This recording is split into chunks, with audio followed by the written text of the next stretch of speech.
Yes, good morning. Shout out sa lahat na nakapanood. Dito tayo ngayon sa pagitan ng bahay at sa kabilang bahay mga bro. Ayan. So ito yung priority natin. Kailangan natin mapalitadahan ngayong araw. Ayan mga bro. Then after nito, lalagyan natin to ng waterproofing. Yan. So, tapos na yung baba natin dito mga bro. Alright mga bro. Ayan. So sa taas na lang sila. Okay, let's go boys. Let's go boys. Iwa waterproofing ko na yan. Ayan mga bro. Kung nakikita nyo yan. Dalawang boys lang yung babanat yan. Yun, patapos na. Shoutout pare.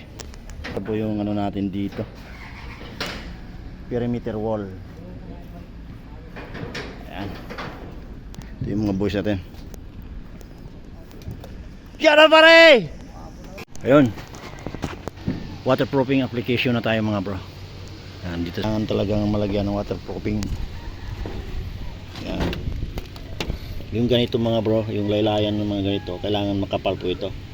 Kasi para hindi mai-stackan po siya ng tubig.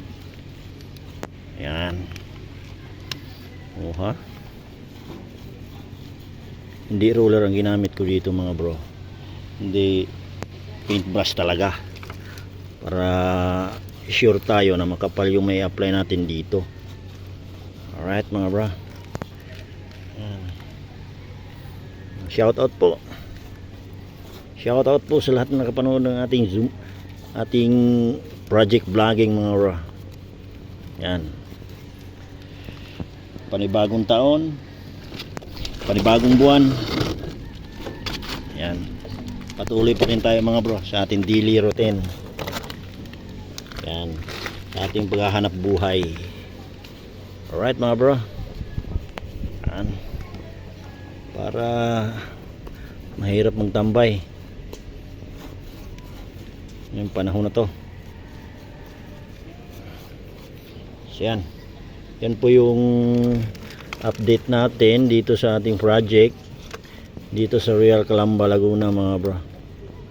Sa mga ganitong project mga bro, hindi naman totally talaga matagal kasi yung finishing kaysa mag-i-install ka ng mag CHB laying, mga ganon. Pero pagdating sa mga finishing mga bro, may katagalan na po yan. Hindi na po natin basta-basta tira lang tira, kasi sigurado yan saka madali mo re-resulti tayo dyan.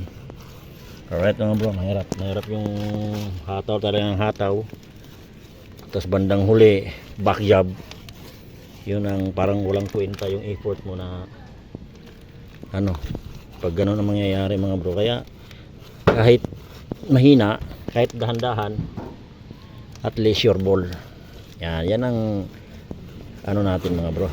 Kumbaga yan ang panatilihin nating sigurado talaga, kasi hindi biro po ang gastos na itong once na magpagawa tayo ng bahay mga bro. Yan. O ha, waterproofing application mga bro.